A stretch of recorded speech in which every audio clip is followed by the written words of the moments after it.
Hey guys, it's Christy with WTI, and I'm here to talk to you about an easy way to change the look of your bathroom that's super affordable, and that is your shower curtain. So I found this beautiful shower curtain by DOSLY Home, and I love it so much.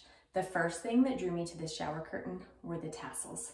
I am a sucker for tassels, whether it be on a pillow or a boot or clothing, and I'm hooked. So I saw the tassels, instantly loved it. I also love the design of the lines, how they have them running vertically on either side, but then in the middle breaks it up with the horizontal lines. I think that adds a lot of character. Another thing that I love about this shower curtain is it's tied some elements here in the bathroom together that I'm really happy about. So we're just in the process of finishing this bathroom, and we have a darker wood grain looking floor paired with a lighter wood grain vanity, which was not supposed to happen. Not what I pictured, but with this shower curtain and the darker gray lines paired with the ivory or off-white light color has really tied those two design elements together to make it really look like they complement each other. So I'm so happy that it's done that.